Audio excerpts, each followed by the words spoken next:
galera do Vem Aprender! Como estão vocês? Todos nós da Rede Municipal de Educação de Ponta Grossa esperamos que estejam muito bem, lendo, estudando e fazendo as suas atividades. Pois chegou a hora de estudar com a gente! Mais um dia de conhecimento e alegria aqui no Vem Aprender! Vamos ver o que vocês estão fazendo aí em casa? Olha só essas imagens da galera esperta que estuda aqui com os nossos professores.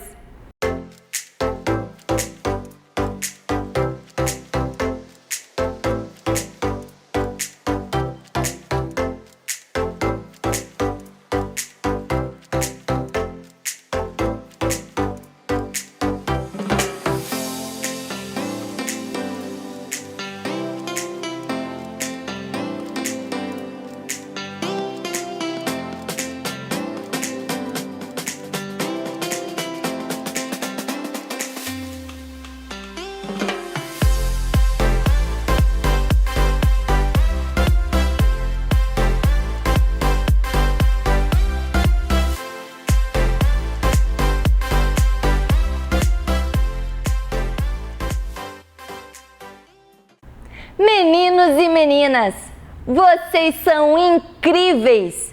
Estão mostrando que nenhum coronavírus vai impedir vocês de estudar e aprender. Obrigada pela sua dedicação e também de pais, mães, avós, irmãos e de todos que apoiam nossos alunos. Chegou a hora de estudar! Fique ligado aí na tela da TV Educativa de Ponta Grossa. Estão preparados? Então, vamos começar! Fique agora com as aulas do 4º e do 5º ano do ensino fundamental. As 4 operações matemáticas. A adição. Olá, crianças! Tudo bem? Vamos aprender as operações matemáticas? Hoje a professora trouxe a adição e a subtração para a gente fazer um treino. Nós temos a primeira conta de adição e a segunda conta de subtração. Vamos lá? Então, essa conta de adição, nós temos 3 parcelas. E ela tem a ordem da unidade, da dezena, centena, a unidade de milhar e a dezena de milhar. Então, nós temos 5 ordens na primeira parcela, 4 ordens na segunda e 4 ordens na terceira parcela. Vamos iniciar fazendo pela unidade. 6 mais 1 mais 4. Como que a gente pode fazer quando tem 3 parcelas, professora? A gente pode fazer agrupando números que sejam mais fácil por primeiro para depois outros. Então, o 6 e o 4 eu sei que vale 10. Então, 10 mais 1, 11. 1 agrupa na dezena, uma dezena. Agora, nós temos a ordem da dezena para fazer a operação. Bem, o que dá fácil aqui? 9, 1 dá 10. 10 com 6, 16. 16 com 3, 19. 19 é a nossa resposta, vai uma centena. Agora vamos para a ordem das centenas. O que dá para a gente ver aqui? Nós temos aqui, 2 e 3 é 5. 4 e 1 é 5 também. 5 com 5 é 10. Sobe uma unidade de milhar. Agora, na unidade de milhar, nós temos 6 mais 1, 7. 7 mais 1, 8. 8 mais 2, 10. Sobe uma dezena de milhar. Uma dezena de milhar mais uma, 2 dezenas de milhar. Então, nessa operação, nós temos a resposta 20.091. Agora, vamos para a subtração. Então, na subtração, nós temos unidade, dezena, centena, unidade de milhar e dezena de milhar. Então, nós temos o primeiro número como dezena de milhar. O segundo número, unidade de milhar. Nós temos o minuendo e o subtraindo. Este eu vou retirar deste. Vamos começar pela unidade. Eu tenho 2 unidades, quero retirar 7. Eu posso? Não posso, então eu vou ter que emprestar do vizinho. O 6 vai emprestar uma dezena para fazer 12 nesta nessa parte da operação. E o 6 emprestando uma dezena, ele vai virar 5. Muito bem. Agora eu tenho 12. Eu posso retirar 7 se eu tenho 12? Sim. Quanto que sobra se eu retirar 7 do 12? Muito bem, sobram 5. Agora eu tenho 5 e quero retirar quanto? 9. Posso retirar 9 lá de 5? Não, eu não posso retirar. Então eu vou emprestar da centena uma centena inteira aqui, né, para a dezena, né, que eu vou fazer junto com o 5, 15, e o 2 vai deixar de ser 2 centenas para apenas uma centena. 9 para retirar de 15. Eu posso retirar 9 de 15? Posso. Quanto que sobram se eu retirar 9 de 15? Isso, sobram 6. Agora eu vou retirar 3 de uma centena. Eu quero retirar 3 centenas. Eu posso se eu tenho só uma? Não. Então eu vou fazer o empréstimo do vizinho. Ele vai me emprestar uma unidade de milhar inteira para fazer 11 centenas e o 9 emprestando 1 virou 8. 3 para tirar de 11. Eu posso tirar 3 de 11? Posso. Quanto que sobra se eu quero tirar 3 de 11? Isso, sobram 8. Muito bem. Agora eu tenho 8 e quero retirar do 8. 8 retirando do 8. Tenho 8, vou retirar 8. Vai sobrar alguma coisa? Não, não vai sobrar nada. O 2, eu não vou retirar nada dele, apenas repito. Então, essa operação, o resultado é 20.865. E é isso aí. Continue praticando.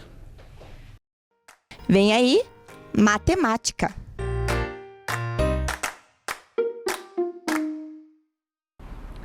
Olá, crianças! Tudo bem com vocês?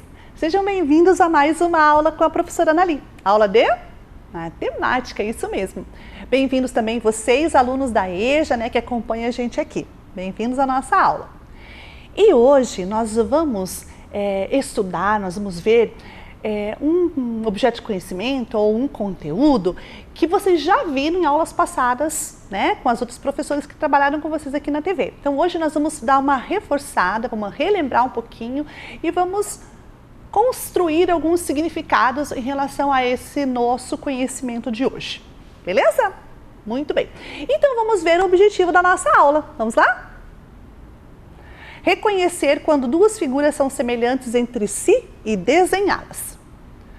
Então é isso que nós vamos fazer hoje. Nós vamos reconhecer a semelhança entre figuras planas. Então vocês já tiveram esse conteúdo alguns dias atrás, né, de semelhança de figuras planas. E para duas figuras planas serem semelhantes, elas precisam obedecer algumas condições. Então é essas condições que nós vamos ver aqui na aula de hoje também, tá? Vamos dar uma relembrada nelas, beleza? Muito bem. Então, para iniciar a nossa aula, a professora trouxe aí uma atividade que vocês, com certeza, alguma vez na vida de vocês já brincaram ou já fizeram ela. E aí, a partir dela, nós vamos conversar, beleza? Então, vamos ver qual é essa atividade? Isso aí, o jogo das sombras. Alguma vez vocês já brincaram de jogo das sombras, de adivinhar de quem é a sombra? Então, hoje a professora trouxe essa atividade bem simples, né? Para a gente começar a pensar sobre a questão da semelhança de figuras. Então, veja ali, nós temos a sombra de um cachorro e temos 6 cachorros aí do lado. De quem será que é essa sombra aí? De qual cachorro será que é? Olhe bem, veja a questão da forma da figura da sombra, veja o detalhe da figura da sombra, a posição que está a sombra em relação à posição do cachorro, a questão da largura, da altura, tudo isso conta, tá bom? Conseguiram já ver qual é o cachorro que pertence à sombra? Vamos ver se você acertou? Isso, lá, ó, né, o terceiro cachorro aí na nossa lista. Vamos para mais um jogo de sombras? Agora ficou um pouquinho mais difícil, né? Agora nós temos ali um conjunto de 3 personagens. Precisamos saber qual é a sombra deles. Agora é o contrário, né? Eu tenho os personagens e procuro a sombra. Então ficou um pouquinho mais difícil. Será que alguém sabe me dizer qual é a sombra desses 3 animais que estão aí reunidos? que a gente tem que observar para descobrir a sombra? A mesma coisa dos detalhes que a professora acabou de colocar para vocês. Nós precisamos observar a forma, o tamanho, a questão da largura, da altura, da posição onde estão os personagens, né? Então vejam bem esses detalhes. Observe se o personagem está com a pata levantada, né? Ou a pata está localizada no chão. Enfim, todos os pequenos detalhes contam para a gente descobrir a sombra desses três amigos aí. Já conseguiram? Não ainda? Nossa, tá difícil, né? A professora também acha que não é muito fácil, mas não é impossível. Conseguiram achar? Vamos ver se você acertou? Olá, essa é a sombra desses personagens, com os detalhes que a professora falou. Muito bem, então veja, um simples jogo de sombras nos fala muito sobre a questão das semelhanças. Porque uma figura, né, plana, uma figura que esteja ali necessitando de análise em relação a outra figura, elas são semelhantes quando elas têm algumas condições que as fazem semelhante àquela figura original. No caso da sombra, todo o detalhe da posição do braço, da mão, da orelhinha, da pata, né, da posição se está mais tortinho, se está mais reto, se está de asa aberta, asa fechada, tudo isso conta no jogo das sombras. E na matemática, as semelhanças, elas também existem, né, entre essas figuras planas. E a gente precisa reconhecer quando uma figura é semelhante que a outra. Por exemplo, nem todos os retângulos que existem são retângulos que são semelhantes. Existem umas condições. Então, nós vamos ver essas condições aqui hoje na nossa aula. Bem, e para a gente continuar, a professora trouxe aqui uma atividade que a gente vai fazer observando alguns detalhes que vão nos levar a essas condições, que eu quero que vocês percebam antes da professora contar quais são essas condições, tá bom? Quero que vocês percebam essas condições, beleza? Então vamos lá. A primeira a primeira situação que a professora vai fazer é pegar aqui algumas figuras que a professora recortou, tá? E nós vamos olhar aqui algumas plaquinhas, que a professora chamou de plaquinhas, né? Mas são placas de figuras que nós vamos estudar agora. Então, aqui estão algumas placas de figuras planas. Então, nós vamos ver aí agora no detalhe que só vai aparecer para vocês. Isso, então vejam lá. Essas são algumas figuras planas, né? Que nós estamos aí observando. Aqui nós temos uma espécie de figura e aqui nós temos outra espécie de figura, né? Aqui nós temos a figura de setas e aqui uma figura pentagonal, né? 1, 2, 3, 4, 5 lados. Então é um pentágono, tá bom? Vamos lá? Vamos olhar então agora primeiro aqui os pentágonos. A professora trouxe aqui, ó, um pentágono pequenininho, né? Ele é irregular, pequenininho, tá uma cor para destacar das demais cores. E eu quero saber de vocês qual desses 4 pentágonos que estão aqui, né, desenhados na malha quadriculada, qual deles é semelhante a esse que está aqui agora logo abaixo, tá? Então percebam que a professora colocou ele aqui, né, logo abaixo, mais destacado. Qual deles é o que a gente pode dizer assim que é semelhante? Ah, professora, mas todos eles são semelhantes, todos eles são figuras que têm 5 lados. Tudo bem, mas não são todos semelhantes. Vamos observar primeiro por que não são semelhantes ou por que são semelhantes? Então, olha o que a professora vai fazer. Presta bastante atenção no detalhe que eu vou fazer aqui, tá bom? Então, veja, eu vou pegar essa figura e vou comparar os ângulos, tá? Então, aqui, ó, esse ângulo pequenininho, laranja, ele está exatamente igual ao ângulo do que está ali abaixo, tá? Ó, então, o ângulo é igual, esse ângulo aqui é igual. Vamos ver o ângulo de cá? Ó, esse ângulo também é igual, né? Ó, ele ficou bem retinho ali, então são ângulos iguais. Esse aqui de cima, de cima também, ó, o ângulo aqui de cima também igualzinho. Esse ângulo de dentro aqui que faz essa voltinha, né, côncava aqui, ó. Então aqui também o ângulo exatamente o mesmo ângulo. Aqui em cima, também, a gente pode observar aqui, ó, o cantinho reto, então o mesmo ângulo. E aqui também, o mesmo ângulo, retinho no cantinho. Observaram? Então, todos os ângulos são iguais a esse aqui. Beleza, a primeira condição foi satisfeita. Mas será que os lados são proporcionais? Vamos ver aqui, ó. Esse lado aqui, ó. Esse lado do laranja, ele cabe uma vez, quase coube duas vezes. Tá vendo que ficou um pedacinho para fora aqui, ó? Ó, ficou um pedacinho para fora. Então, ele não cabe duas vezes nesse comprimento aqui. E na altura, vamos ver se cabe duas ou menos ou mais vezes. Vamos ver. Uma, duas, três. Opa, aqui já dá para a gente descobrir que essa figura azul não é semelhante a essa laranja. Por quê? Porque aqui no comprimento a gente viu que não cabia duas vezes, ó. Uma, não coube duas vezes. Então, aqui, uma vez e pouquinho. Agora aqui em cima não, ó. Uma, duas e pouco, ó.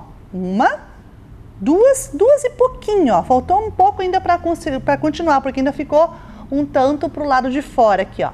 Então, o que a gente conclui aqui? Que aqui cabe uma vez e pouco e aqui cabe duas vezes e pouco. Opa, então não dá. Por quê? Porque para ser semelhante, a mesma condição de que cabe do lado correspondente tem que ser igual à mesma condição do outro lado. Então, se aqui cabe 2, aqui tem que caber duas vezes. Se aqui cabe 3 vezes, aqui tem que caber 3 vezes também. Então, nas dimensões que eu estou analisando a figura, ela precisa também estar proporcional ao lado correspondente. Então, esse lado aqui da minha figura pentagonal, aqui, ó, essa figura aqui, esse lado, equivale a esse outro lado. Então, a figura pequena, laranjada, esse lado equivale a esse aqui. E este lado não cabe mais que duas vezes, não cabe mais que uma vez e pouco, né? Ó, uma vez e mais um pouquinho. Então não deu, porque aqui cabe duas vezes e mais um pouquinho. Então a diferença daqui com essa situação da comparação desse lado com esse lado não são iguais. As duas comparações são diferentes, enquanto que aqui cabe mais um pouquinho, aqui cabe 2 e mais um pouquinho. Então não deu certo. Aqui, vamos ver aqui, ângulos. Ó, os ângulos, tudo bem, os ângulos estão batendo, são todos iguais. Ó, ângulos retos, né? Então, ângulo reto não é diferente, ângulo reto bate certinho. Mas e o lado? Ó, uma vez e mais 2 quadradinhos, então uma vez e pouco. Aqui, agora vamos para a altura, nós já olhamos a largura. Vamos agora aqui para a altura. Uma vez, 2 vezes e um pouquinho. Opa, não deu. Ó, deu diferença. Esse lado está diferente na dimensão desse outro lado em relação a quantas vezes os lados cabem dentro da figura maior. Então, aqui cabe uma vez e pouquinho, aqui cabe 2 vezes e pouquinho, a mesma situação que esse que a gente viu no início. A situação também que aqui de cima, ó, nesse aqui caberia 1, 2 partes de cima, aqui caberia 1, 2 partes de cima. E nessa condição aqui, ó, caberia, deixa eu mostrar para vocês a condição aqui, ó, 1, 2, aqui cabe 1, 2, 3. Opa, então em todas as dimensões que a gente mediu, a diferença na proporção dos lados. Vamos para esse lado agora? Para esse outro aqui? Ó, opa, aqui coincidiu. Estão vendo que o lado coincide com o de baixo? Então, aqui ele só cabe uma única vez. E aqui ele cabe 1, 2 vezes. Opa, deu diferença. Aqui só cabe uma vez a dimensão, aqui cabe 2 vezes a outra dimensão. São proporções diferentes, então não é proporcional e, portanto, isso aqui não é semelhante a isso. Vamos agora na última? Os ângulos, como eu falei, são todos retos, então os ângulos bateram todos, ó. Os ângulos são todos iguais. Beleza, os ângulos não nos dão problema. Vamos ver agora a proporção dos lados? Quantas vezes cabe na largura ou no comprimento e nessa altura aqui? Vamos ver agora quantas vezes. 1, 2, 3. Opa, 3 nessa condição. Agora vamos para cima. 1, 2, 3. Opa, também deu certo aqui, ó, na condição 3 vezes o lado correspondente cabe, 3 vezes esse outro lado correspondente coube lá. Vamos ver aqui em cima? 1, 2, 3. Opa, 3 vezes também. Agora vamos para baixo aqui nessa outra dimensão, nesse outro lado aqui do nosso da figura pentagonal. 1, 2, 3. Bateu! Ótimo! Então já bateu a largura, a altura, nessas outras direções também. Agora vamos ver aqui no comprimento deste. 1, 2, 3. Agora vamos ver aqui nesse outro que falta. Ficou faltando só o último pedacinho. 1, 2, 3. Ótimo! Então quer dizer que essa figura alaranjada, ela cabe em todas as direções da dimensão dessa figura maior 3 vezes. Então esta figura laranja, ela é semelhante a essa figura azul. Ou esta figura azul é semelhante a essa figura laranja. Observar as condições que a professora colocou aqui? A condição de semelhança, que tem que ser proporcional nas vezes que os lados cabem em todas as suas dimensões? Ótimo! Agora vamos ver aqui embaixo a seta, né? A seta ela é um pouquinho diferente porque ela tem ângulos diferentes, não são ângulos todos retos, né? Nós temos ângulos mais fechadinhos e alguns casos até mais aberto nas flechinhas. Vamos ver a primeira flecha. Esse ângulo aqui, ó. Opa, o ângulo aqui é igual, ó. Ele se sobrepôs direitinho. Vamos ver esse outro ângulo? Também se sobrepôs. Ó, ele ficou bem certinho. Vamos ver o outro ângulo? Também fechou direitinho aqui o ângulo da seta laranja com a seta azul. Então aqui em cima os ângulos desse triângulo que forma a seta são coincidentes com esses aqui, são os mesmos. Os ângulos são das mesmas medidas. Agora vamos ver aqui embaixo quantas vezes ela cabe na dimensão aqui do comprimento aqui, né, dessa largura, melhor falando. 1, 2. Coube 2 vezes essa seta laranja na dimensão aqui da largura da base da seta. Agora vamos ver na altura, quanto que cabe nessa altura, pegando aqui, ó, do meio, vamos pegar do meio. 1, 2, opa, vamos de novo. 1, 2, 3 e passou.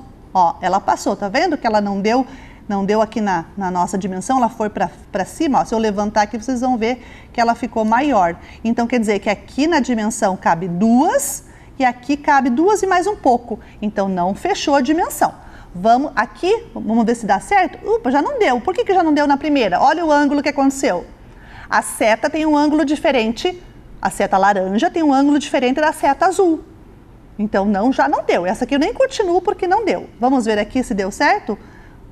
Não também. Por que não? Porque a seta azul de baixo tem o ângulo mais fechado e a seta laranja tem um ângulo mais aberto. Então, não deu certo aqui também, ó. As pontinhas da seta laranja ficam para fora da seta azul.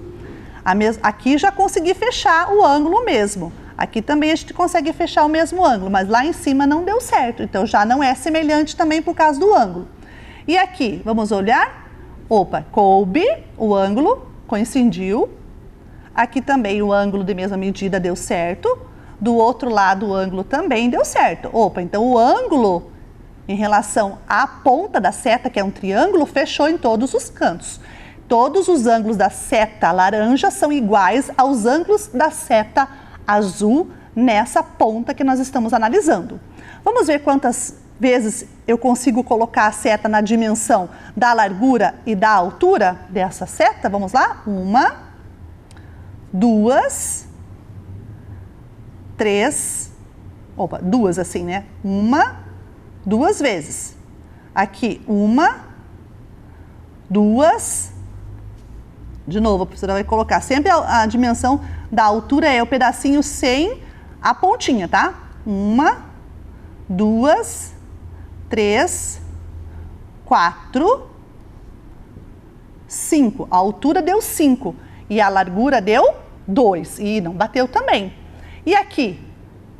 Também não vai bater. Por quê? Porque eu tenho coincidindo o ângulo de cima Mas aqui embaixo eu não consigo porque, ó, ela não é proporcional. A largura e a altura não são proporcionais em relação aos lados, né? Então, o que a gente pode concluir aqui? Que essa figura triangular, essa seta laranja, não tem nenhuma figura correspondente aqui nesse azul. Porém, nós temos entre as setas duas que são semelhantes. Será que você consegue dizer para a professora qual dessas 5 setas, duas são semelhantes? Só nessa condição de olhar para as setas, sabe me dizer qual é? Isso, ó, tem gente que já prestou atenção nessas condições. A seta que a professora está mostrando aqui para vocês, essa seta, ela está proporcional nos lados, nos ângulos, né, tanto na altura quanto na largura e tanto nos ângulos internos, proporcional a essa outra do lado que está dela aqui. Aqui eu tenho 2, aqui eu tenho 4, é o dobro. Aqui na altura eu vou ter 4, 5, 6. Aqui na altura eu vou ter 3, 6, 9, 12. Então eu vou ter, na condição aqui das duas, uma proporção entre elas, ok? Ficou claro? Muito bem. Então esses dois exercícios que a gente fez aí, que ficou demoradinho para a gente poder analisar todos os aspectos de figura semelhante, nos deu condições de analisar a semelhança nas figuras planas. Quais são as duas condições que a professora falou para vocês? Vocês lembram? Isso, ângulo tem que ser igual. Então, eu tenho que fazer a análise dos ângulos para perceber se as figuras são semelhantes. Se já num dos ângulos não for semelhante, se já for diferente a condição em um deles, significa que a gente não tem condição de semelhança ali, então não é proporcional, não são figuras semelhantes. Agora, se elas são do mesmo ângulo, então beleza, a gente vai conseguir ir agora para frente analisando as proporções dos lados. Então, se na dimensão da largura eu coloco 3 vezes aquela largura do objeto menor, na condição da altura também tem que ser 3 vezes, porque eu estou analisando a semelhança na proporção que ela exige. Então, se eu aumentei 3 de largura, 3 vezes a largura do objeto, eu tenho que aumentar 3 vezes a altura. Se eu aumentei 2 vezes, que é o dobro, a largura, eu vou ter que dobrar também a mesma situação da altura do objeto, né? Largura, comprimento, altura, nós estamos falando de 2 dimensões, tá? Quando eu falo largura ou comprimento, depende do ponto de vista que a gente vai estar olhando, comprimento, largura ou também altura em relação ao que a gente está observando o objeto, no caso as figuras planas, beleza? Muito bem. Então essas 2 condições são importantes. Lados têm que ser proporcionais e ângulos iguais, beleza? São 2 condições super importantes, que se não existir essas 2 condições, a gente não tem figuras semelhantes. Combinado? Não esquece, tá? Essa é uma condição super importante que a gente vai precisar depois dela.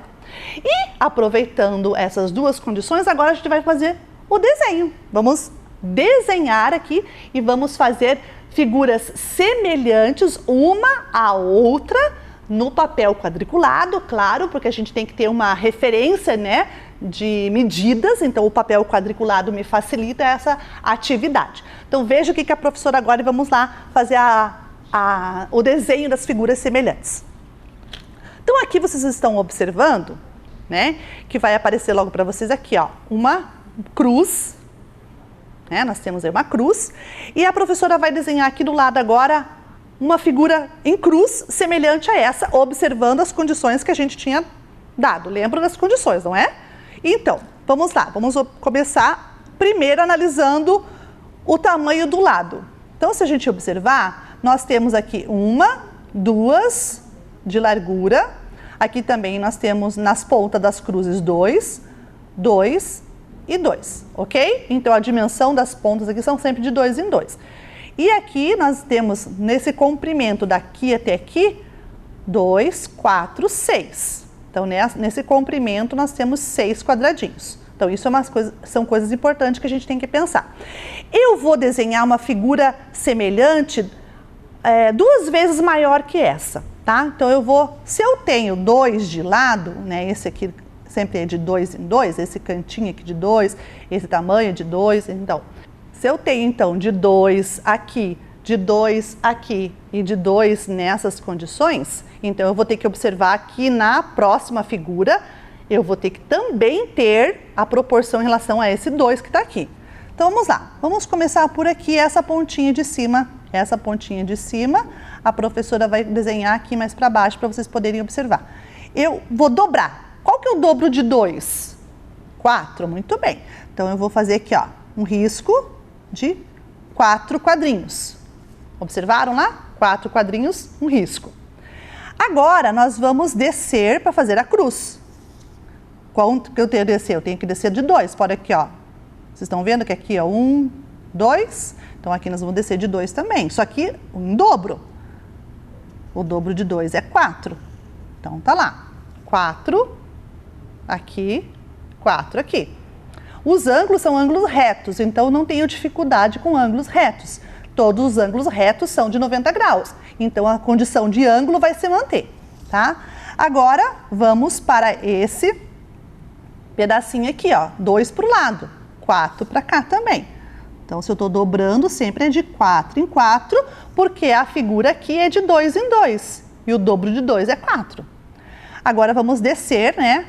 Esse ladinho aqui, vamos descer aqui também, 4, porque eu estou dobrando, né? Essa nossa dimensão. Ok? 4, que equivale a esse cantinho aqui. Agora, vamos fechar aqui, para fechar a primeira parte da nossa cruz. Fechei, ok? Estão observando? Tinha 2, agora eu tenho 4. Então, eu tenho o dobro de 2, que é 4. Beleza? Agora, a gente vai descer para continuar aqui, ó, o pé da cruz, né? Esse sinal de mais nosso aqui. Então, esse pedaço aqui, nós vamos colocar aqui, ó, também com dimensão de 4 unidades de comprimento, porque eu estou dobrando. Beleza? Conseguiram ver? Agora, vamos fechar a parte de baixo também, 4. Ótimo. Pronto, 4. Agora, vamos subir esse aqui, 4 também. 4. Ótimo. Vamos para o lado. São mais 4. Sempre, como eu estou falando para vocês, porque a cruz aqui é sempre de 2 em 2, né? Então, ficou fácil da gente dobrar, porque é 4 em 4. Ok? Vamos fechar esse outro pedacinho e, para terminar, a gente faz o fechamento da cruz aqui em cima. Ok. Então, ó, a professora fez uma figura semelhante à primeira, né? É um pouquinho semelhante, um pouco mais, um pouco maior, né? Então, olha, observe bem aqui, ó, eu tenho essa figura cruz e aqui eu desenhei uma figura semelhante. Todos os ângulos 90 graus nas pontas e os ângulos aqui, né, internos também fechando igual aqui de dentro. E a dimensão de 2 que estava aqui, 2 quadrinhos, virou 4 porque eu dobrei. Então, obedeci às condições de semelhança, lados proporcionais, todos eles eu dobrei, ótimo. Em todos os lados foram lados dobrados em relação à primeira figura, né? Em relação ao lado dessa primeira figura. Então, aqui eu obedeci a condição de proporção. Ângulos todos iguais? Ok. Então, se está ok, significa que a minha figura desenhada, ela é semelhante a essa. Ok? Então, veja, a gente fez o desenho, né, da primeira figura, obedecendo às condições de semelhanças que eu vou sempre repetir para vocês. As condições de semelhança são ângulos iguais e lados proporcionais. Se eu dobrar um lado, o outro lado, da outra dimensão, também tem que ser dobrado. Se eu triplicar de um lado, eu tenho que triplicar também do outro lado. Ok? Beleza? Agora vamos aqui para mais um desenho. Vamos fazer a desenho semelhante de mais uma figura aqui que a professora vai fazer com vocês. Vamos só trocar de cor aqui para facilitar o nosso trabalho. Então, observe aqui na mesa da professora. Essa figura que parece um L, né? Um desenho assim, em forma de L com um preenchimento aqui no meio. Então, nós vamos fazer o seguinte. Tem o 1. Estão vendo que é uma dimensão aqui nessa largura dele é 1, eu vou dobrar também. Se eu dobrar, eu tenho que fazer de 2. Então, se eu quero dobrar, eu tenho que fazer 2, porque aqui eu tenho 1. Então, o dobro de 1 é 2, ó. 2 risquinhos lá do lado. Agora, quantos que eu tenho na descida? Na descida aqui eu tenho 4, né? Então, eu vou fazer o dobro de 4, que é 8. Todos os lados têm que ser dobrados. Se eu dobrar de 1, eu vou dobrar de todos. Então, 1, 2, 3, 4, 5, 6, 7, 8. Então, vou fazer 8 quadrinhos, ok? 8 quadrinhos para baixo. Agora, quantos para cá? 4 também. Então, para cá eu vou fazer 8, porque o dobro de 4 é 8. 2, 3, 4, 5, 6, 7, 8. Ok? 8 também para lá. Agora, eu tenho 1 subindo.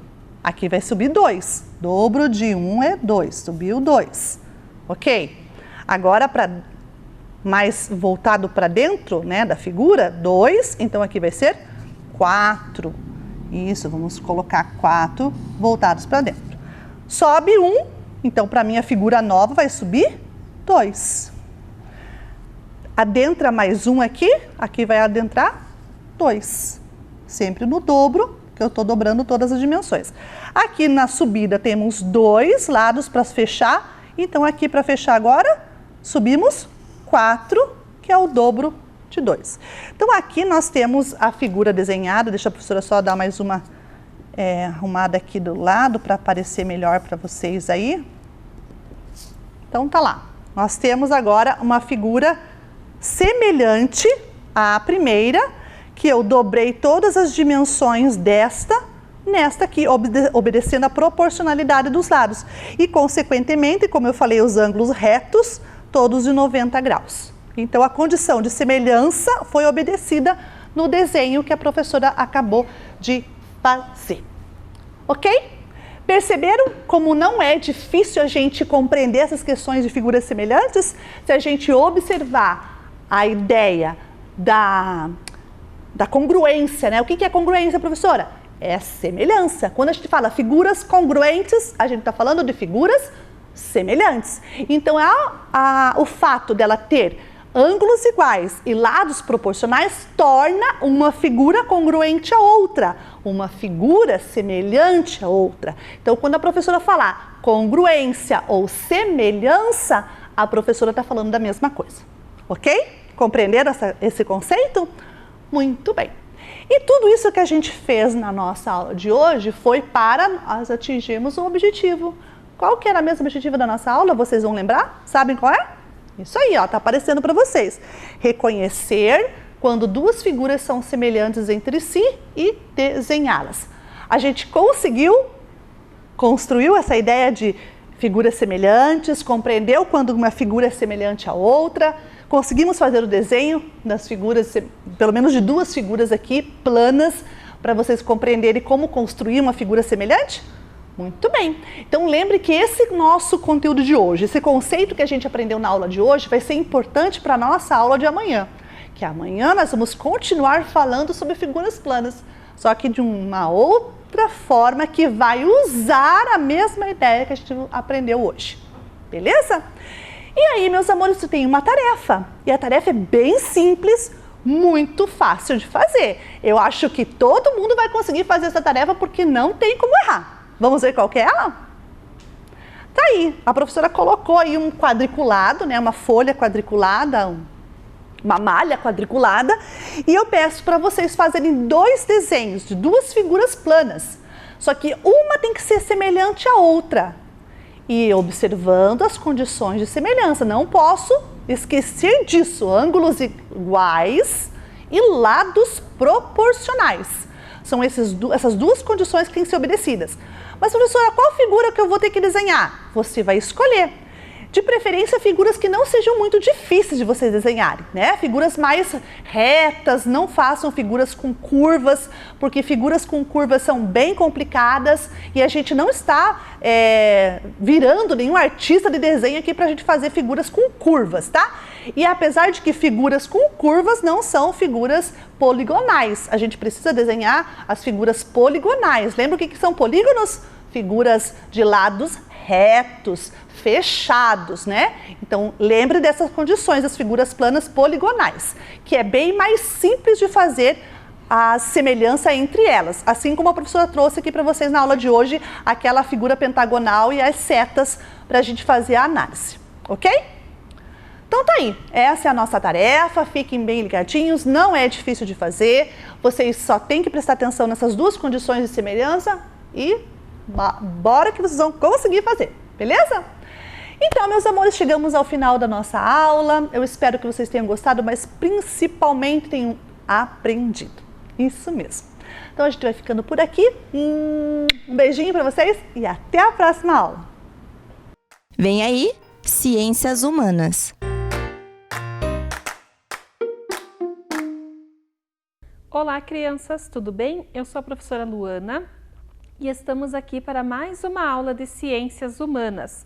Vamos para os objetivos da nossa aula de hoje. Observar as mudanças ocorridas no Brasil nas décadas de 1920 e 1930 e reconhecer a importância das mudanças trabalhistas em nosso país para toda a população brasileira. Vamos ver qual o tema da nossa aula de hoje. A República no Brasil. O Brasil se moderniza as décadas de 1920 e 1930. Então, o nosso tema da aula de hoje são essas duas décadas, de 20 e 30. Então, nós vamos ver o que aconteceu no Brasil durante esse período. Para o início da nossa aula, eu vou pedir para que vocês observem esse quadro da Tarsila do Amaral. O que vocês veem nesse quadro? O que vocês conseguem imaginar com essa obra? Nós conseguimos observar o rosto das pessoas, conseguimos observar a expressão delas, conseguimos observar as etnias, as diferentes cores de pele, de cabelo, as diferentes fisionomias e tudo mais. Vamos para o nosso próximo slide, que nós vamos analisar essa obra. Então, essa obra é chamada de Os Operários, da Tarsila do Amaral, uma obra muito importante da década de 1920.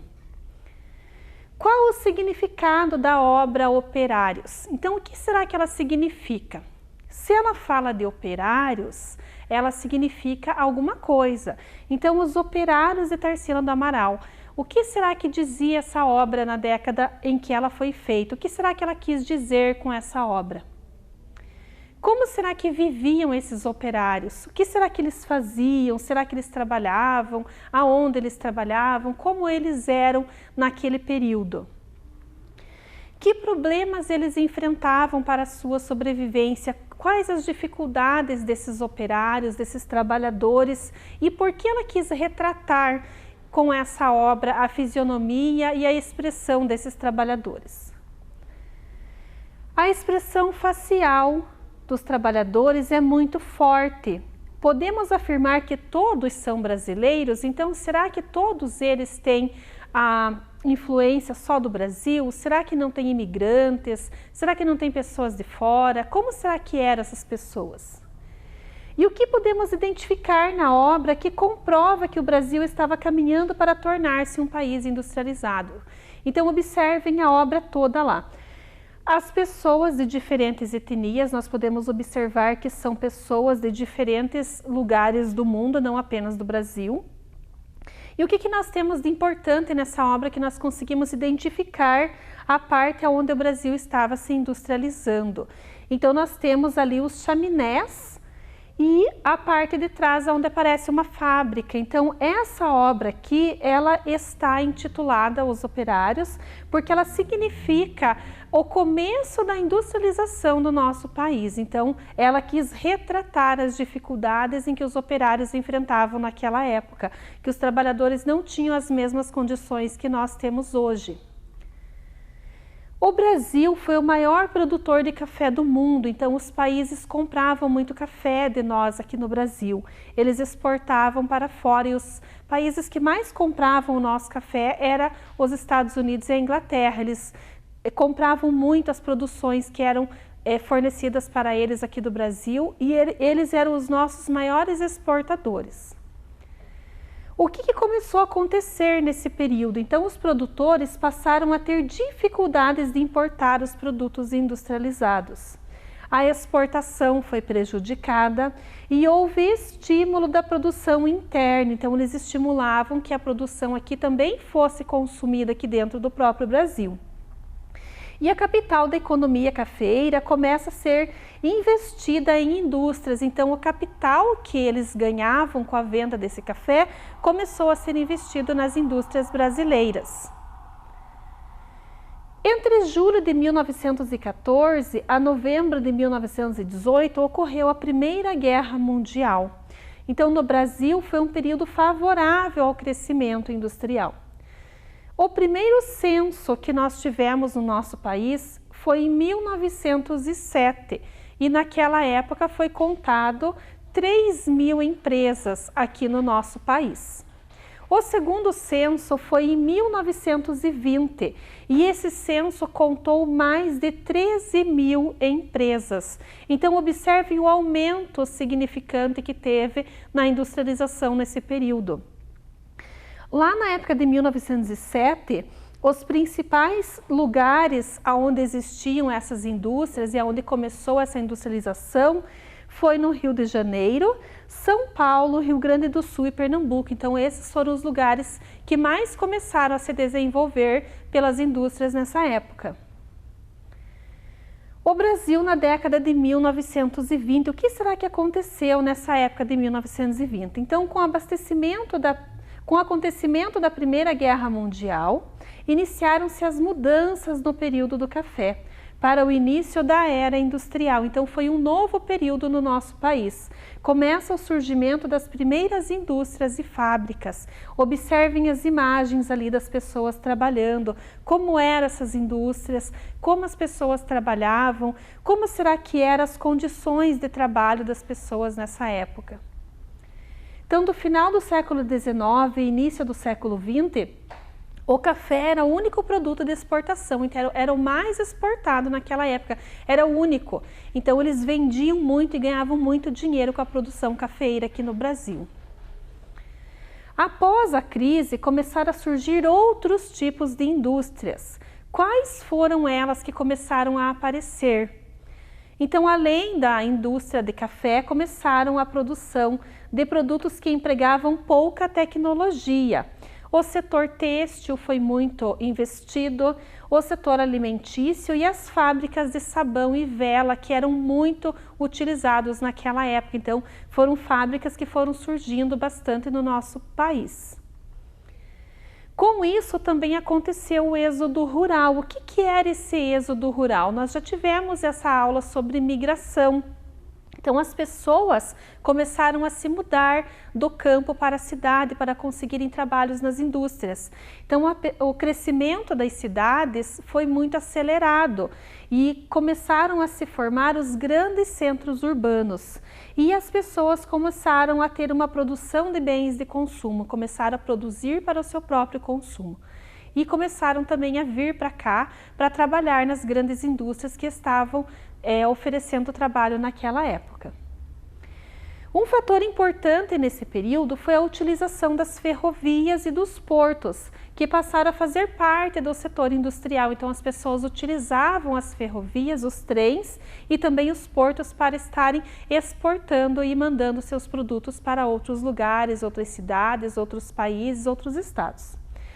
Esse crescimento da mão de obra fez com que pessoas estrangeiras viessem para cá. Então, os principais estrangeiros que vieram para o nosso Brasil nessa época foram os alemães, os italianos e os espanhóis, que além de virem trabalhar na produção de café, ainda vinham trabalhar nas indústrias, trabalhar no setor das ferrovias e também nos portos, para o auxílio na mão de obra. Nessa época também tivemos grandes investimentos, então foi investido muito dinheiro nas ferrovias, nas rodovias, nos portos e também na energia elétrica. Então foi um período que o Brasil teve muito investimento nesse setor, porque as indústrias foram aumentando muito e esse crescimento populacional fez com que isso acabasse acontecendo de maneira muito produtiva. Então, houve o surgimento de várias indústrias de outros países. Então, além das indústrias que foram surgindo aqui no Brasil, outras de fora vieram explorando o nosso país e também colocando as suas indústrias e a sua mão de obra aqui também. Quais foram essas indústrias? Então, a indústria química, a indústria farmacêutica, a indústria eletroeletrônica, e o Brasil deixa de ser apenas um produtor primário e ele passa a ser também industrial e urbano. Então, ele deixa de ser apenas um produtor de café e passa a ser industrial e urbano. Então, o nosso país teve um contexto muito mudado nessa época. Quais foram as primeiras indústrias brasileiras? Observem lá o nosso mapa. O que será que foi acontecendo nessa época? O que foi acontecendo nesse período? Então, a primeira região que se desenvolveu foi a região sudeste. Quais eram as cidades, os estados, os lugares que desenvolveram essas regiões? Então, a região sudeste foi a primeira a se desenvolver. E aqui nós temos também as cidades que foram as primeiras responsáveis por toda essa mudança industrial. Primeiro de tudo, Rio de Janeiro. Depois nós tivemos Minas Gerais. E depois, por último, São Paulo. Então, essas três foram as principais mudanças nesse setor industrial do nosso país nesse período. E o que mais foi acontecendo além disso tudo? Então, depois disso tudo, na região sudeste, foi se desenvolvendo também a região nordeste. Então, essas foram as regiões que começaram esse processo de industrialização no Brasil. Então, esses foram setores bem importantes para o nosso desenvolvimento industrial. E nessa época, será que nós tínhamos presidentes nessa época? Então, a professora trouxe os principais presidentes desse período, de 1919 até o ano de 1930, que nós tivemos um presidente que foi eleito, mas ele não assumiu o cargo. Vamos observar quem foram eles.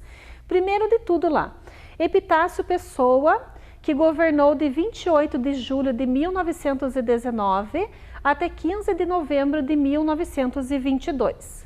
Depois nós tivemos Arthur Bernardes, que governou do dia 15 de novembro de 1922 até 15 de novembro de 1926.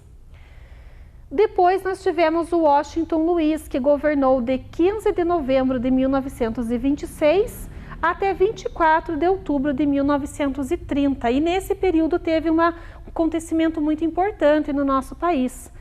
Nós íamos ter Júlio Prestes como presidente, que ele foi eleito, mas ele não assumiu o cargo porque nós tivemos uma revolução no Brasil na década de 1930. Qual foi o motivo dessa revolução? O que será que as pessoas queriam com essa revolução? O nosso país passou por diversas revoluções em diversos períodos e por diversos motivos. E em 1930 nós tivemos um motivo também para essa forte revolução. Vamos ver o que será que aconteceu. Então, as décadas de 1920 e a Revolução de 1930, nós tivemos o movimento operário. As causas desse movimento eram a ampla exploração dos trabalhadores urbanos das fábricas e a ausência de legislação trabalhista que os amparasse. Então, nessa época, os trabalhadores trabalhavam nas fábricas, mas não tinha lei que amparasse cada um deles. Não tinha uma lei que garantisse os seus direitos e nenhuma lei que garantisse tudo aquilo que nós temos hoje nas nossas leis trabalhistas. Um salário digno, um contrato de trabalho, um local limpo e organizado para trabalhar. Nós temos banheiros, nós temos cozinhas, nós temos diversas melhorias nessa parte que naquela época não tinha. Então, eles queriam essas mudanças e por isso que teve essa revolução. Então, a Revolução de 1930 foi um movimento armado, liderado pelos estados de Minas Gerais, Paraíba, Rio Grande do Sul, que culminou com o golpe de 1930. Então, teve um golpe que depois o presidente da República, Washington Luiz, tirou ele do cargo em 24 de outubro de 1930 e impediu também a posse do presidente eleito, que era o Júlio Prestes. Então não deixaram que ele assumisse o seu cargo. E também pôs fim à República Velha. Então essa revolução teve esse motivo e esse significado. Então, quais eram os motivos dessas reivindicações e dessas revoltas? O que será que as pessoas queriam nessa época? Por que elas tiveram a ideia dessa revolução? Então, elas queriam melhores condições de trabalho, elas queriam salários melhores e mais dignos de acordo com aquilo que elas faziam dentro das fábricas, das indústrias, melhores condições sanitárias, porque naquela época nem banheiro decente eles não tinham dentro das fábricas e das indústrias, e também eles não tinham condições nenhuma de trabalho, como nós temos hoje os contratos de trabalho, nós temos condições de viver dignamente no nosso local de trabalho, e naquela época eles não tinham. Aumento abusivo dos preços, porque o salário que eles ganhavam não dava para pagar as contas de acordo com o aumento de preços que tinha na época. Então, era um aumento muito grande de valores, os preços de mercadorias e tudo mais. E as pessoas que vinham de fora, os imigrantes, eram muito explorados, então a mão de obra era muito explorada. Então, o salário que eles ganhavam naquela época não competia com aquilo que eles tinham aqui para sobreviver. Eles também queriam reivindicar a proibição do trabalho infantil, porque naquela época as crianças trabalhavam muito, trabalhavam para ajudar nas famílias, as pessoas tinham muitos filhos e as crianças começavam desde cedo a trabalhar para ajudar seus pais nas despesas da casa. Então, eles reivindicavam que fosse proibido o trabalho infantil, para que as crianças tivessem acesso à escola, à educação, a lazer e aos cuidados da família, e não estarem sendo expostas a condições de trabalho, muitas vezes sob tortura, porque as pessoas trabalhavam daquela maneira que não tinham um pingo de dignidade. Eles também queriam a regulamentação do trabalho das mulheres, porque as mulheres trabalhavam muitas vezes sem a vontade dos empresários e tudo mais. As mulheres trabalhavam porque necessitavam, mas eles queriam uma regulamentação desse trabalho feminino, uma regulamentação, uma lei que garantisse esse direito às mulheres, porque elas não tinham direito ao trabalho, elas eram criadas para cuidarem das suas casas e dos seus filhos, e as que precisavam realmente trabalhar para ajudar no sustento das famílias, elas não eram pagas da mesma maneira que os homens eram remunerados na época. Elas também queriam direito às férias e seguro contra acidentes e doenças. Então, as pessoas não tinham direito a atestado médico, não tinham direito de ficarem doentes, não tinham direito a nada. Tudo que elas faziam, que de repente precisasse faltar um serviço por causa de uma doença, de um falecimento, qualquer coisa parecida, era descontado do seu dia de serviço. Então, eles não tinham esse direito garantido em lei. Então, e mais uma coisa que eles queriam era um contrato coletivo de trabalho, um contrato que garantisse tudo isso para eles. Por isso que eles fizeram essa revolta de 1930, porque eles queriam condições dignas de trabalho, eles queriam melhores condições de vida. E isso é uma coisa que valeu a pena, porque essas revoluções, essas brigas que eles tinham com o governo fizeram com que isso fosse acontecendo. Então, as leis foram sendo surgidas e foi isso que foi garantindo o nosso trabalho e tudo aquilo que a gente vivencia hoje, porque tudo está dentro da lei. E naquela época não existia lei. As pessoas estavam acostumadas que o trabalho era nas lavouras, era com a produção de café, era com aquilo que eles plantavam desde a época da nossa colonização. Então, esse período industrial, eles queriam condições melhores de vida e de trabalho. Por isso, essa briga que eles tiveram. Com tudo isso, as pessoas foram tendo suas conquistas, então elas foram conquistando melhores condições de trabalho, foram conquistando coisas que para a gente hoje em dia é muito simples, coisas que a gente nem para pensar quanta briga, quanta revolta, quanta luta teve para que a gente pudesse ter os nossos direitos garantidos. Então essas conquistas foram melhores condições sanitárias, de higiene, de conforto nos locais de trabalho. Então, o que eles conseguiram com essa revolução? Eles conseguiram a instalação sanitária, a instalação de banheiros nas indústrias, nas empresas, masculino e feminino, porque antes não tinha, era tudo uma coisa só quando tinha. Vestiários para que as pessoas pudessem trocar de roupa e ter as suas roupas guardadas para colocar os uniformes das indústrias. Cozinhas para que pudessem esquentar o seu alimento e ter uma condição digna de um alimento quente para que pudessem ter esse horário de almoço e de refeição garantida, e também alojamentos para quem morava fora do nosso país, que morava fora daquela cidade onde as indústrias estavam sendo instaladas, para que eles pudessem ficar em alojamentos e ficassem em lugar seguro. Naquela época não existia, então essas brigas fizeram com que fossem surgindo essas conquistas. Então essa foi a maior preocupação da Revolução de 1930. Mas com isso também nós tivemos muitas mudanças, e essas mudanças foram acontecendo desde 1920 até o ano de 1930, que é o nosso tema da nossa aula de hoje. Então nessas décadas foram décadas de muitas mudanças no nosso Brasil, foram décadas que foi valorizado o nosso país e tudo aquilo que as pessoas lutavam em relação aos seus direitos, em relação aos seus deveres. Também tivemos a valorização da cultura, então nós tivemos a Semana da Arte Moderna, e a Tarsila do Amaral fez parte dessa Semana da Arte Moderna, por isso que a professora colocou o quadro dela lá no início da nossa aula, porque ela fez parte desse período. Então, nessa Semana da Arte Moderna, nós tivemos a apresentação de vários quadros, obras literárias, recitais inspirados na vanguarda europeia, misturado aos temas brasileiros. Então, nessa Semana da Arte Moderna, foi quando nós começamos a valorizar tudo aquilo que era feito no nosso país.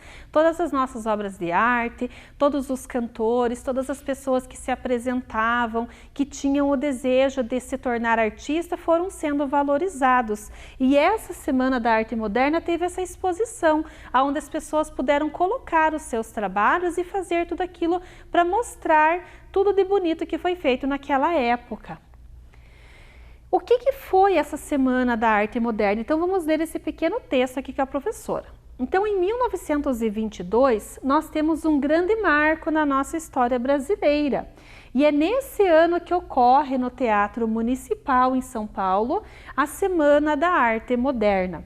Foi uma grande revolução artística e foi muito criticada, porque ela quebrava todos os padrões existentes na sociedade brasileira. Então, a sociedade brasileira não acreditava nessa exposição artística e tudo mais que eles resolveram fazer. Então, foi uma coisa muito criticada na época, porque era uma coisa que fugia dos padrões coloniais que nós tínhamos na época. Então, contou com a presença de grandes artistas da área da literatura, da música, da escultura, da pintura e entre outras artes que nós tivemos em exposição nessa Semana da Arte Moderna. Então, foi um período muito criticado também no Brasil, porque eles não aceitavam toda essa modernização e essa mudança. Como será que as pessoas se vestiam nessa época? Será que as mulheres se vestiam como nós hoje em dia? Será que as pessoas se comportavam da mesma maneira que nós? O que será que as pessoas faziam de diferente naquele período, naquela época? Então, as mulheres começaram a mudar a sua cabeça na década de 1920. Elas começaram a andar com estilos mais extravagantes de roupas e também começaram a usar roupas de banho, trajes de banho nas praias, porque não eram utilizados esse tipo de roupa. Então, foi um ano assim, um período de grande modernização. Claro que para o nosso país, que era um país colonial, lá da época dos portugueses, muito recatado, para isso era um escândalo na época. Mas foi as mudanças, foi a evolução e essas revoluções que acabaram acontecendo no nosso país, que fizeram com que tudo isso fosse se modificando. E os casamentos? Nós já trabalhamos na nossa parte de história também sobre os fatos históricos, tudo aquilo que acontece com a gente na nossa história brasileira. E os casamentos, as fotos de casamento e tudo aquilo que a gente vivenciou nesse período foi um período de grande marco no nosso Brasil. Então as noivas se vestiam de branco, então eram casamentos muito religiosos, às vezes era casamento combinado com as famílias, então as noivas não tinham muitas escolhas e eram casamentos onde a intenção era que durasse uma vida toda. Então na época dos nossos avós, bisavós e tataravós, são casamentos duradouros de mais de 50 anos juntos. como as mulheres eram tratadas nessa época. Será que as mulheres eram tratadas e tinham a mesma liberdade de expressão que nós temos hoje em dia? Creio que não. Então foi uma luta muito grande para que as mulheres pudessem ter os seus direitos adquiridos. Então vamos ver o que as mulheres faziam nesse período. Elas buscavam se colocar no mercado de trabalho, porque as mulheres não tinham voz ativa para isso e também não tinham condições de trabalho para que elas pudessem estar se colocando. Mas, mesmo assim, algumas conseguiam. Mesmo se possuíssem um bom emprego, elas só se realizavam quando conseguiam um bom casamento. Então, o maior desejo das mulheres naquela época não era apenas trabalhar, mas conseguir um bom casamento. Sendo que geralmente a carreira profissional havia levado ao matrimônio. Então, às vezes, elas começavam a trabalhar em um determinado local, se apaixonavam por alguém dali e acabavam casando. Então, aquele mesmo emprego já trazia para elas também o matrimônio. Elas passaram a usar roupas mais ousadas, cabelos curtos e a se colocar em igualdade perante a sociedade. Então, nessa época, começaram a surgir os movimentos das mulheres para conseguir adquirir os seus direitos, né? Que elas começaram a se colocar num papel de igualdade com os homens. Mas essa igualdade era uma igualdade social para que elas tivessem esses direitos nas indústrias, nas firmas, nas famílias, nas casas, para que elas pudessem ter os seus direitos adquiridos. Com tudo isso, no ano de 1927, o Rio Grande do Norte foi o primeiro estado a conceder o direito de voto às mulheres. Então, naquela época, as mulheres não votavam, era apenas os homens. E os homens que faziam parte da burguesia, né? Que faziam parte das pessoas que tinham dinheiro, as pessoas mais pobres, os escravos e tudo mais, que foram surgindo desde aquele período da colonização, não tinham esse direito de voto. Então, quando começaram a fazer as escolhas dos presidentes e tudo mais, as mulheres não votavam. Então, essa lei número 660, de 25 de outubro, foi o direito adquirido de voto das mulheres. E quem que conseguiu esse primeiro voto? Foi a professora Celina Guimarães Viana, de Mossoró, no Rio Grande do Norte. Foi a primeira brasileira a fazer o alistamento eleitoral, então ela foi a primeira pessoa a fazer o seu título de eleitor. A primeira mulher a votar no Brasil e na América Latina, então ela que conseguiu esse direito de voto para nós, mulheres, também termos o direito de escolhermos os nossos candidatos e escolher as pessoas que irão nos representar. Então, ela foi a primeira pessoa em 1927 a conseguir esse direito no Brasil. E os homens, como será que os homens eram vistos nessa época? Então, lá no ano de 1930, nós temos ali um desenho e uma figura que fala sobre a história da educação física escolar. Como que será que os homens eram vistos naquela época? Então, os militares eram os orientadores da educação física nas escolas. Então, naquela época, a gente não tinha professor de educação física. Quem fazia educação física nos colégios eram os militares. O que eles queriam desses homens, desses meninos que estavam nos colégios naquela época, naquele período? Eles queriam homens fortes, pessoas que tivessem saúde, homens disciplinados, que obedecessem ordens, regras e normas, homens resistentes a doenças, que fossem saudáveis, e homens com boa aparência física, porque caso acontecesse uma revolução, uma guerra, esses mesmos meninos, esses mesmos homens teriam o preparo físico para participar também dessas revoluções e defender o país. Diante de tudo isso que nós aprendemos na nossa aula, nós vamos para a nossa bancada agora, que a professora trouxe uns envelopes com 7 questões para nós estarmos explorando e revisando a nossa aula de hoje. Então, nós vamos para a nossa bancada e aqui na bancada vocês vão trabalhar com a professora agora com os nossos envelopes. Eu peço que vocês peguem o caderno, uma folha, vocês podem anotar as questões e prestar atenção na nossa aula, porque aqui nós vamos fazer uma revisão de tudo aquilo que nós fomos estudando. Então, a professora tem 7 envelopes aqui, vou pegar por ordem, de um em um, até nós chegarmos no número 7. Vocês podem acompanhar com a professora. Então, nós temos o envelope número 1 aqui. Vocês podem ver a questão que nós vamos colocar aqui no nosso envelope e vocês podem anotar no caderno. Então, o que será que nós temos nesse envelope? Qual será que é a nossa questão? Então, do final do século XIX e início do século XX, qual era o único produto de exportação? O que será que tinha de exportação no Brasil nessa época? Vamos ver a resposta no nosso envelope. Então, vocês marcam lá no caderninho de vocês a pergunta e logo embaixo a professora vai colocar a resposta. Então, o único produto que nós tínhamos nessa época e o principal deles era o café. Então, o produto desse século XIX e XX era a exportação do café. Vocês podem anotar isso no caderno de vocês. Vamos para o nosso envelope número 2. Qual será que é a nossa segunda pergunta? Que tipo de indústrias começaram a surgir nesse período? Então, nesse período de 1920 até 1930, começaram a surgir as indústrias no Brasil. Quais será que eram essas indústrias? Vamos ver a nossa resposta.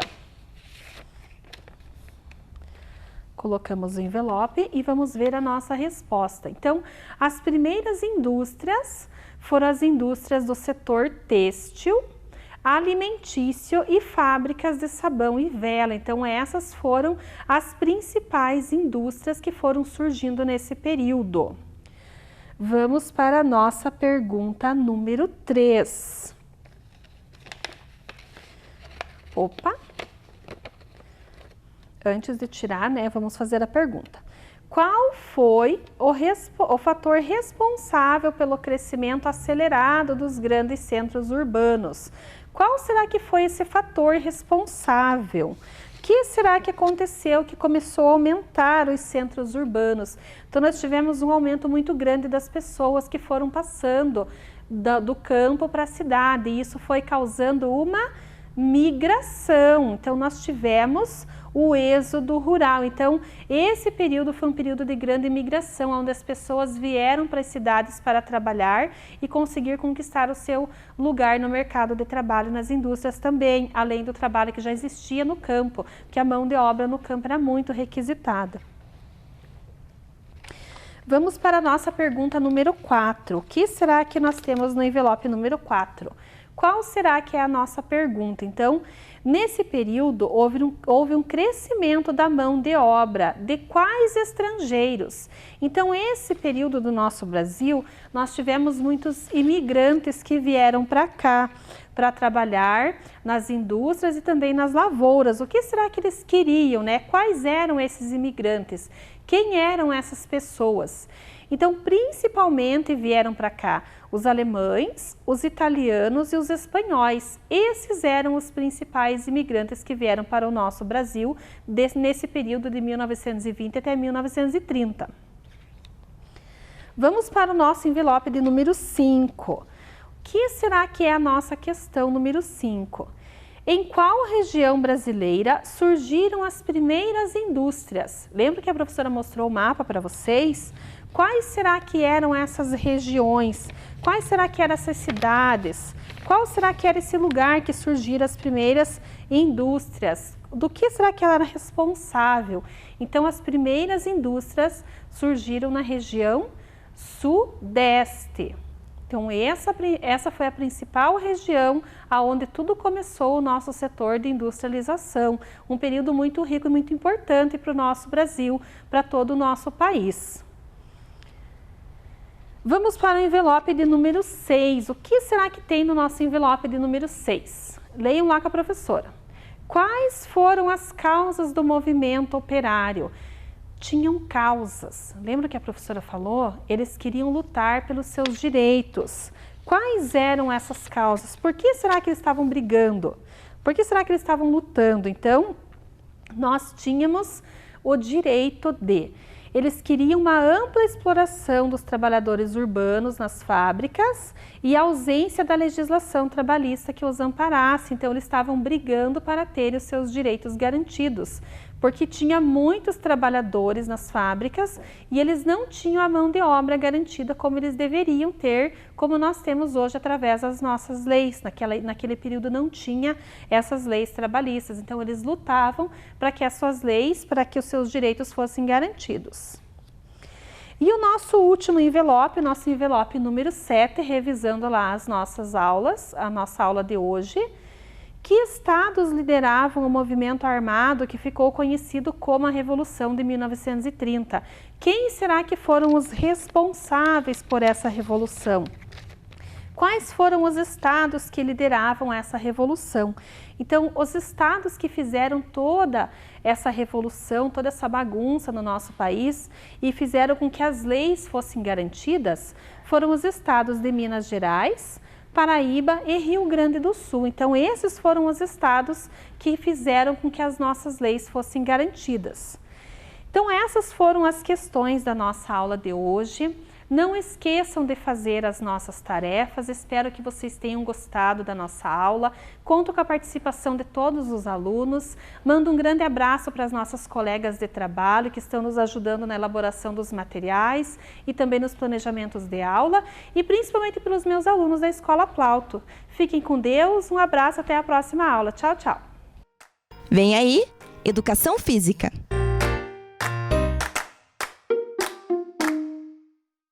Olá, alunos dos quartos e quintos anos, tudo bem com vocês? Estão se cuidando direitinho? Eu sou o professor Rodrigo, aqui ao meu lado o professor Denis e o professor Cláudio. Estamos aqui para mais uma aula de Educação Física. O tema que nós vamos trabalhar na aula de hoje são jogos africanos e jogos indígenas. Então levanta do sofá, coloca uma roupa confortável, calça seu tênis, levanta o volume da TV e vamos para a nossa aula. Vocês sabiam, pessoal, que os jogos e as brincadeiras surgiram lá no início do século XVI, na Grécia e na Roma? Estudiosos e pesquisadores encontraram nas marcas das paredes das cavernas as famosas pinturas rupestres, aonde gregos e romanos brincavam com jogos de peão. No século IX a.C., foram encontradas as primeiras bonecas, que eram feitas de palhas. Então, pessoal, nós vamos iniciar a aula de hoje com os jogos e as brincadeiras africanas. Uma curiosidade para vocês, a África é o terceiro maior continente em extensão territorial e o segundo maior continente em número de pessoas em população. As atividades da aula de hoje, elas vêm de diversas regiões da África e de diversas tribos. Então, nós vamos começar com o nosso alongamento e já vamos partir para a primeira atividade africana, que é uma atividade para aquecimento. Então, vamos lá? Pessoal, levanta do sofá lá, afastou a perna na largura do ombro, braço direito atrás da cabeça, puxa a pontinha do cotovelo, segurou lá, conta até 10. 1, 2, 3, 4, 5, 6, 7, 8, 9, 10. Troca o braço esquerdo atrás da cabeça agora, foi lá. 1, 2, 3, 4, 5, 6, 7, 8, 9, 10. Estica o braço direito, cruza o esquerdo na frente do peito lá e olha por cima do ombro do braço que esticou. 1, 2, 3, 4, 5, 6, 7, 8, 9, 10. Troca o braço agora, a mesma coisa, só o braço contrário. 1, 2, 3, 4, 5, 6, 7, 8, 9, 10. Afasta a perna um pouco mais que a largura do ombro. Uma mão em cada pé. Se não alcança no pé, pessoal, vai aonde alcança, só não dobra a perna. Vamos lá? 1, 2, 3, 4, 5, 6, 7, 8, 9, 10. Subiu. As duas mãos na perna direita. Foi lá. 1, 2, 3, 4, 5, 6, 7, 8, 9, 10. Subiu. As duas mãos na perna esquerda. Preparou. 1, 2, 3, 4, 5, 6, 7, 8, 9, 10. Aí. Então, pessoal, nós vamos lá agora para a nossa primeira atividade, primeira brincadeira. Ela vem de um país chamado Tanzânia, no continente africano. Essa brincadeira chama-se Simama Cá. Vocês já tiveram uma aula de educação física sobre danças africanas. Possivelmente vocês já possam ter visto nessa aula essa dança. Tá ok? Então eu vou falar as palavras em africano, os professores vão fazer um movimento que significa a palavra, vamos fazer um por um bem devagar e depois a gente vai juntando e fazendo cada vez mais rápida. Essa brincadeira, ela é parecida com o nosso morto-vivo, só que ela tem um pouco de musicalidade, um pouco de ritmo, para ficar diferente, ficar um pouquinho mais legal. Então vamos lá. Então toda vez que vocês ouvirem a palavra simama, vocês vão ficar parados de pé. Simama quer dizer de pé. Então, simama, estão de pé. Toda vez que vocês ouvirem a palavra cá, vocês vão abaixar. Cá, abaixa. Simama de pé, cá, abaixa. Joia, subiu. Toda vez que vocês ouvirem a palavra ruca, vocês vão pular. Então, se vocês escutarem 3 vezes a palavra ruca, ruca, ruca, ruca, são 3 pulos que vocês vão dar. Então, vai lá. Ruca, ruca, ruca. Beleza. Simama em pé. Cá, abaixa. Ruca, pula. E agora vem mais 2 palavrinhas. Timbia. Timbia quer dizer andar. Vai dar um passo para frente e um passo para trás para voltar no lugar. Tembeia, andar, um passo para frente e um para trás. E quimbia é correr. Quando escutar a palavra quimbia, vocês vão correr no lugar. Então vai, quimbia, ok? Então vamos juntar tudo e fazer bem devagarinho. Simama em pé, cá abaixado. Simama em pé, cá abaixado. Ruca, ruca, ruca, 3 pulinhos. Timbia, tembeia, tembeia. Quimba, vai correr no lugar. Quimba, corre no lugar. Vamos tentar juntar e fazer tudo agora um pouquinho mais rápido. Simama cá, ruca, ruca, ruca, tembeia, quimba. Isso, mais rápido. Simama cá, ruca, ruca, ruca, tembeia, quimba. Vamos lá. De novo, simama de pé, cá abaixa, ruca pula, tembeia anda e quimbia corre. Última vez, mais rapidinho para aquecer, vai lá. Simama cá, ruca, ruca, ruca, tembeia, quimba. Simama cá, ruca, ruca, ruca, tembeia, quimba. Joia, pessoal. Corpo aquecido, coração deu aquela aceleradinha, corpo esquentou. Então nós vamos agora para a segunda atividade. Chama-se terra e mar. É um jogo, uma brincadeira africana que vem de Moçambique. Então vamos lá. Beleza? Então é o seguinte, pessoal. Vocês vão precisar lá. Vocês podem usar um cabo de vassoura, pode usar um pano, uma corda, pode riscar com giz uma linha. Vai precisar dividir o campo em 2 partes. Aí vocês podem também estar escrevendo com giz 2 palavrinhas. De um lado vocês vão escrever terra, do outro lado vocês vão escrever mar. Ah, professor, não dá para riscar o chão de casa. Então escreve numa folha de papel e coloca o papel no chão. Essa brincadeira, ela exige concentração, vai trabalhar força de membros inferiores às pernas e a regrinha é bem simples. Se você está brincando sozinho, você precisa de 2 pessoas, uma para estar falando as palavras e a outra para estar executando a atividade. Então quem está sozinho lá, se erra, começa de novo. Quando você tem 2 pessoas lá daquele lado, igual está o professor Cláudio e o professor Denis, executando a atividade, se o professor Cláudio errar, é ponto do professor Denis. Se o professor Denis erra, é ponto do professor Cláudio. E aí vocês podem estipular até quantos pontos vocês querem fazer a brincadeira. Então vamos fazer 2 vezes lá, uma bem devagar e a outra mais rapidinho, para vocês verem como funciona. Então eles estão lá do lado do mar, eu vou falar a palavra terra, eles vão pular por cima da linha que divide o campo, não podendo pisar na linha ou cair no chão. Lembrando o seguinte, toda atividade que tiver salto envolvido, tem que afastar um pouquinho a perna, saltar e cair na ponta do pé com o joelho flexionado, para não dar sobrecarga nas articulações, quadril, joelho, tornozelos, beleza? Então vamos lá, professores. Preparados aí? Terra, pula para cá. Isso. Mar. Terra. Mar. Terra. Mar. Joia. Bem devagarinho. Agora, pessoal, eu vou falar um pouco mais rápido. O porquê que é uma atividade que eu falei no início que precisa de concentração. Porque agora eu vou falar rápido e eu posso falar outras palavras que não sejam terra e mar para induzir os dois ou um deles ou qualquer participante a errar. Então vamos lá. Preparados, professores? Terra, mar, terra, mar, terra, terra. Opa, ó, ninguém errou. Mais uma. Mar, terra, mar, terra, terra. Quase de novo. A última vez. Mar, terra, mar, terra, tijolo. Opa, os dois erraram, porque a terra ou mar não tem tijolo. Então ninguém marca ponto. Ninguém marca ponto ali, os dois erraram, reinicia a atividade. Beleza?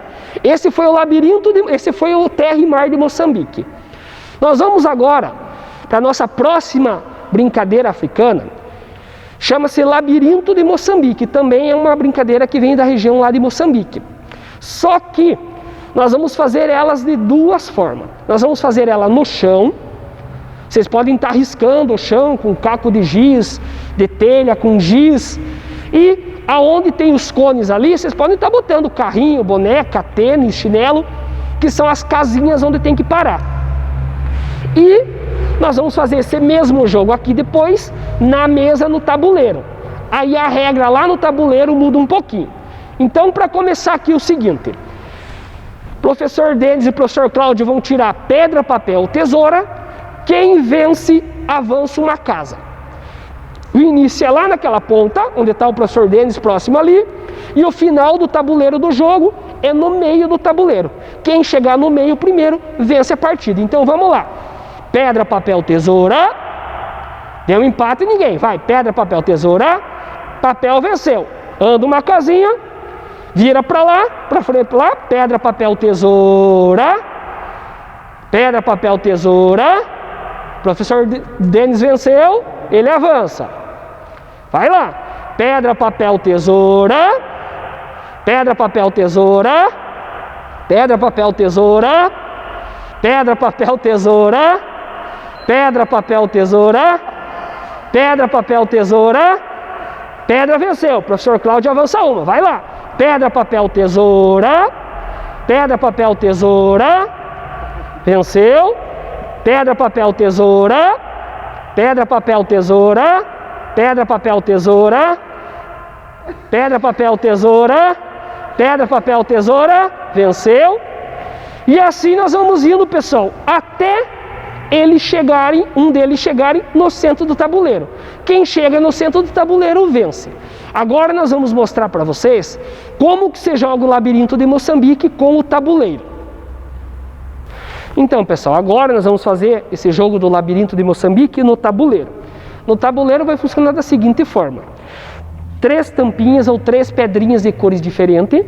O professor Cláudio vai ser a verde, o professor Denis a preta, e esta branquinha é para fazer aquele tal rei da pedrinha. Você vai esconder lá e alguém tem que achar. Então, como que vai funcionar? O professor Denis vai começar fazendo para o professor Cláudio descobrir onde está a pedrinha.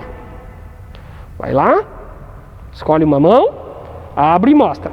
O professor Cláudio não achou a pedrinha. Se ele não achou, quem anda uma casinha, bota aqui no início a tampinha, é o professor Denis. Agora vai passar lá para o professor Cláudio a pedrinha branca.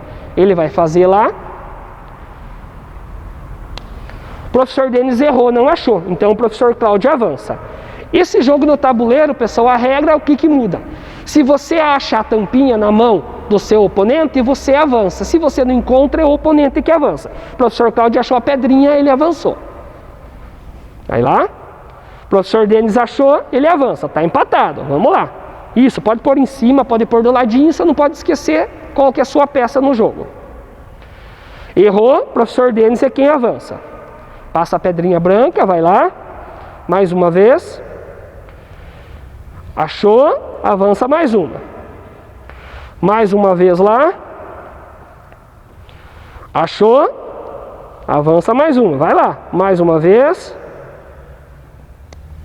Achou, avançou. O professor Denis está na frente agora. Achou, errou. Quem erra, avança. Isso, o professor Denis avançou mais uma. Achou, avança. Vai lá. Errou, quem avança é o professor Denis. Lembrando, se acha a pedrinha, avança. Se não acha a pedrinha, o seu oponente que avança. Errou, professor Cláudio avança. Está quase terminando essa partida, pessoal. Vamos lá. Achou, avançou, professor Cláudio. Errou, professor Cláudio avança mais uma. Errou, avançou. Isso, para dentro. Falta 3 casinhas para o professor Denis vencer. O professor Cláudio avança mais uma, que o professor Denis não achou a pedrinha. Errou. Quem avança é o Denis. 2 casinhas vence o jogo, o professor Denis. Errou. O professor Cláudio avança. Acertou, avançou. Tá chegando, professor Cláudio. Tá quase empatado. Errou, o professor Denis avançou. É agora. Tem que acertar. Se você não achar a pedrinha, o professor Denis vence, professor Cláudio. Vai lá. Errou. Vitória do professor Denis, ó. Chegou com a pedrinha lá. Beleza, pessoal? Então, essas foram as atividades, as brincadeiras africanas. Agora, nós vamos partir para os jogos indígenas, as brincadeiras indígenas. Então, assim, por questão de curiosidade, a caça, a pesca, o arco e flecha, o cabo de guerra, a peteca, que são brincadeiras que os índios pequenos, os curumins, aprendem na tribo, a partir de 1996, essas brincadeiras se tornaram esportes oficiais dos índios. Então, todo ano, com exceção de 2007 e 2008, 2012 e agora, por causa da pandemia, 2020, acontece sempre do mês de outubro a novembro os Jogos Mundiais Indígenas. Então vem tribos de todas as partes do mundo, no local estabelecido, no país estabelecido, onde eles fazem várias disputas esportivas. Então nós vamos pegar algumas dessas modalidades esportivas que eles usam com as crianças em forma de brincadeira para estar passando para vocês. Então, pessoal, agora nós vamos para as atividades, para os jogos e brincadeiras indígenas. Essa brincadeira que nós vamos fazer aqui, ele é parecido com o nosso boliche. O nome dele chama-se Tedemurê. O boliche, o objetivo é você, com a bola, lançar a bola e derrubar os pinos. Aqui nesse Tedemurê, no boliche indígena, nós temos lá 2 garrafas com 2 bolinhas em cima. Geralmente os índios colocam 2 varetas enfincadas na areia, com 2 grãozinhos de milho. O objetivo é lançar a bola e fazer a bola passar no meio das garrafas sem derrubar o milho, no nosso caso, sem derrubar a bolinha. Vamos lá? O professor Denis vai começar lançando. São 2 tentativas. Preparou? Foi a primeira. Ponto. Segunda. Errou. 1-0. Vamos lá. Professor Cláudio, primeira tentativa. Errou. Só tem mais uma chance, só pode empatar o jogo, não pode vencer. Beleza. O professor Denis ganhou 1-0. Esse é o Tedemurê, é o boliche indígena. Agora nós vamos para o arremesso de lança, que é mais uma brincadeira indígena que se tornou uma modalidade, um esporte oficial para os Jogos Mundiais Indígenas.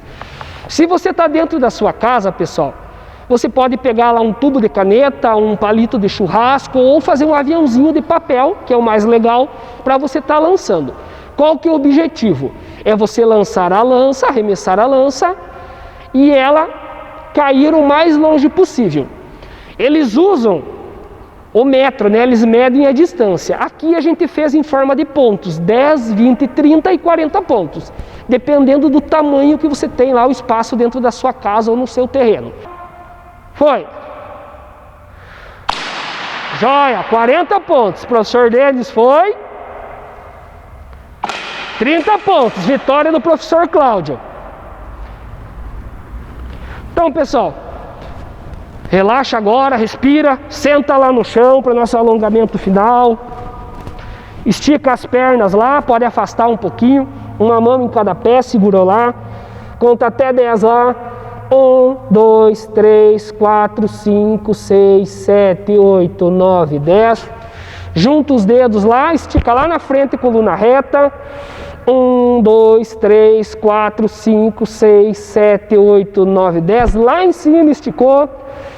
1, 2, 3, 4, 5, 6, 7, 8, 9, 10. Então, pessoal, essa foi a nossa aula sobre jogos e brincadeiras africanas e indígenas. Nós fizemos o Simamacá, que é uma dança, é uma brincadeira parecida com o morto-vivo.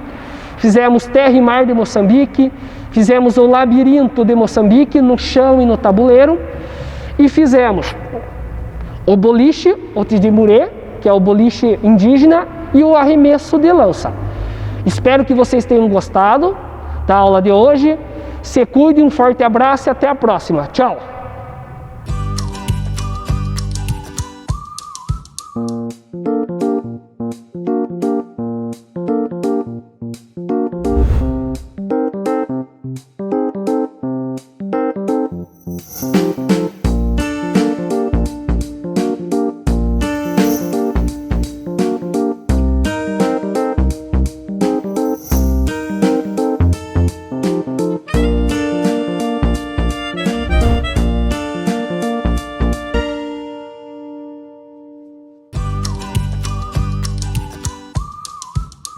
Que aulas incríveis! Eu aprendi muito. E vocês? Agora, faça as atividades e entregue na escola, ok? Infelizmente, a página da SME no Facebook está temporariamente fora do ar, por causa da lei eleitoral. Mas você pode continuar vendo ou revendo a gente pelo Facebook da TV Educativa. Entre em contato 9165-8345. Obrigada pela sua companhia e até o próximo programa. Tchau! Agora volta pra lá. Isso. Ó, pinguim. Agora venha, pinguim. Volta aqui. Volta. Volta, filho. Balão, botão, penas e trevo. Anda de levinho, assim, assim, assim.